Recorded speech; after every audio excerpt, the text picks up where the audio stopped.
Speaking of which, our last call. Let's bring in the Dawn of the Midwest Mafia. He enters the arena too. Brad in Corona? Singing Celine Dion in 2013. Incredible walk-up music. This is the song that cost Brad in Corona a title. Mike in Indy isn't even on the air yet, and he's already trolling. There was once a time when Mike was considered the SmackOff bridesmaid.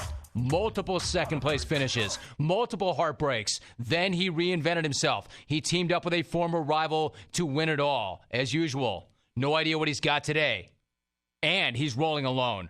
But he is one of the very best callers over the past decade. He is the last caller today. The last guy to take a shot. Let's do it right now. Mike in Indy. Mike, what's going on? Hey, not much, Romy. Boy, that was embarrassing for Brad, that stupid song. You could tell he was getting his whole body into it like a diva, hand motions and everything like a big idiot. Brad singing his ass off till he got run was the most embarrassing 3 minutes in jungle history. Gets me hyped, though. Mark in Hollywood, strong fifth-place call, bro. And you say I should only have half a SmackOff win since me and Chael teamed up for it? You kidding me? You try carrying 280 pounds of dead weight up and down the field. That win should have been worth 2 for me. Teaming up with Chael is like being in gym class with some generic plastic bottom high tops. You're practically ice skating on the gym floor. Trademark acceleration gone, short area speed negated. We used to call those plastic bottom high tops the Travis Henrys. No rubber. I appreciate Matt in Vancouver calling to say Canada has my back. Wish I could say the feeling was mutual. Fate has turned Canada Day into Canada Awareness Day. You guys can't even call your holiday Independence Day because you're still dependent on the U.S.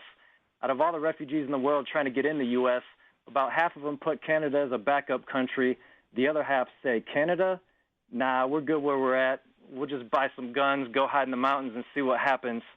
America's the best country of all time, but we can learn a few things from our friends in Ireland. Their welfare system produces millionaires like Conor McGregor, and our welfare system produces welfare-dependent chumps like Vic and NoCal. I also like Ireland's ice and ibuprofen-based healthcare system. Seems to be working quite well for Connor, so next time you see Vic using an empty egg carton as a pill organizer, drop a few ibuprofens in there. And next time he uses that old KFC bucket as a beach cooler, drop some ice in there. He's going to need it after today. Brad always has his hand out, too. When he said he was worried about the $5,000 putting him in a higher tax bracket, what he really meant was he was scared the extra income would make him ineligible for his welfare benefits. Speaking of undeserved benefits for undeserving hacks, I'm confused by Khloe Kardashian. This heifer goes about 6'6", 250, and her two sisters are 5 foot, 100 pounds. I saw Khloe posterize Brittany Griner in a pickup game with a drop-step power dribble, and she flushed it with 2 hands. I know people say OJ is Khloe's dad, but he's only 6 foot tall. Who is the Kardashians' pool boy? Big Country Bryant Reeves? Who is their mailman? Arvydas Sabonis? Was Greg Ostertag getting them cookies? The Kardashian family's jacked up, but so's our jungle family. I'm trying to give a hand up instead of a hand out. Remember when I sacrificed myself to the SmackOff gods for all of your sins, then was resurrected 3 calls later? We just going to pretend that didn't happen? Left was a major benefactor of the salvation I provided. This dude got fat and cocky after a 5th-place finish, then commits a few felonies getting into the studio. Who's the head of security down there? Little Alvy? Dude, now. Nice distraction from the lack of content left. Old school straight smack will win the day. First place is $5,000. Second place is a restraining order. Vic has been sending up a storm with falsehoods about how he's the greatest smacker ever. Really, Vic? The only SmackOff you won was from the 2000 to 2010 era. Rome wasn't even reading tweets on air yet when you won. He was reading texts from guys like Ron Full of Rage and Emilio Textavez. If you want to respond to this take, Vic, you can text the Jim Rome Show at 37170. Bernie and NoCal would rather talk politics and movies. Bert and Corona would rather talk sports fashion. This isn't the Bert and Bernie show, fellas. But when Brad's calling from the beach wearing his thong bikini and a sun's out, buns out T-shirt, and he's more interested in his thigh gap than he is a 2-gap defense, I start to forget what kind of show I'm listening to. A couple weak sports takes today doesn't change who you are, bro. Brad emailed me from some fake account trying to dig up some new material because he's desperate, and I told him I was Tyler Hansbrough's brother. So he asked what my first name is, and I told him my first name is You Don't Want These. You don't want these hands, bro?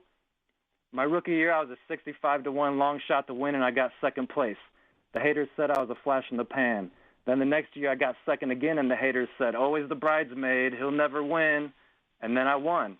The haters came back and said, well, he had to team up with Chael to win. He can't do it solo. I've been either first place or second place going back to 2009 with the exception of 1 year. So what are the haters going to say when I win this thing solo? We'll find out in about 20 minutes. Mike and Indy. All right, now we're done. Not quite done, but now we're done with the calls. All right, let's get out right now. I told you I'd float that thing out to 40 past, and that's exactly what I did. Now I need a few moments to tally up the votes. Man, this is a mother, isn't it? Mike and Indy finishing like a boss. We will come back with the winner. The top 10 backwards and the winner. You're in the jungle. This is SmackOff 22. Time now for a sports update. Here is the very latest for you.